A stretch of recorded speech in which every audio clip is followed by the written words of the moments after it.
Let's go back to Waitangi now. There's high-level support for banning a controversial activist from the treaty grounds. Josie Butler, who threw a dildo at Steven Joyce at the 2016 commemorations, has been trespassed from the Waitangi estate, despite being an invited speaker at the Lower Marae, which is just outside the boundaries of the ban. The CEO of the Waitangi treaty grounds signed off on the order at the request of the police, and the chair of the board, Peter Parauni, says he supports that decision. A smiling Josie Butler stands just steps from the golden sands and glistening waters of Te Tii Bay, just over the road from the marae. In the photo over her right shoulder is the Waitangi Bridge. But instead of providing a link to the treaty grounds, for Josie, it's an impassable divide.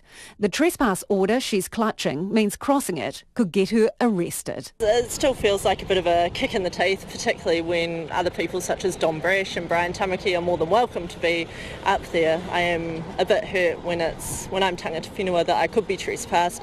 From my understanding, it has been at the request of the police, so acting on behalf of the Crown. So yeah, just kind of shows where our race relations are at the moment, I think.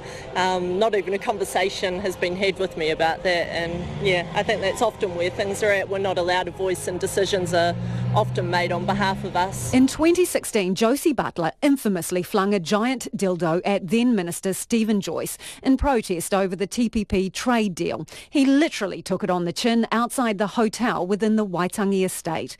Josie was never charged over the incident, but is now banned from the grounds altogether.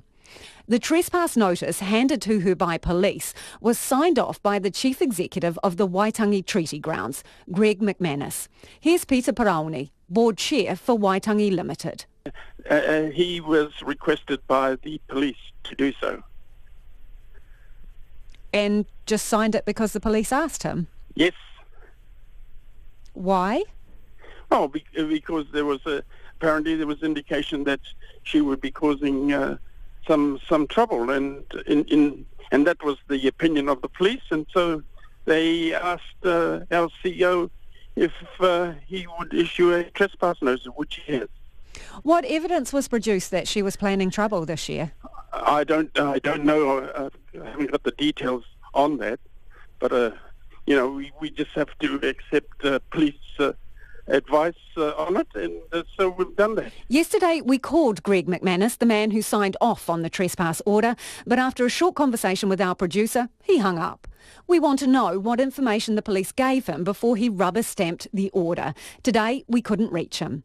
Josie Butler's adamant she comes in peace and only planned to speak at the Lower Marae and attend the dawn service on Waitangi grounds. I recently found out that I whakapapa back here, so I came up here to explore and just learn a bit more about that whakapapa and honour it by attending today. Despite a rich protest history at Waitangi, the Trust hasn't trespassed anyone else from this year's commemorations. Just Josie. So that was in 2016, the incident that she was involved in. I mean, how long do you have to stay away? Does that mean her record's blemished for how long, Peter? When do you think is fair to let her back onto the grounds?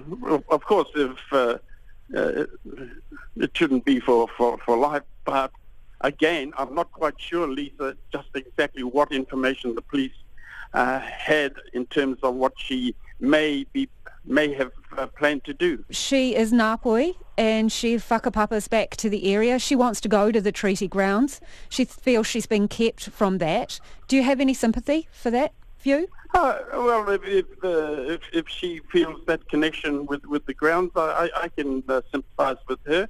But is it important for her to make an issue of not being able to come on Waitangi Day, and you've got 360 odd other days to come to Waitangi? It feels a bit strange to be a threat to national security, and I certainly don't feel that way. I guess it's quite nice that I'm the worst thing the government's got to worry about. Waitangi Limited Chair Peter Parauni says any rethink of the trespass order is entirely up to Chief Executive Greg McManus.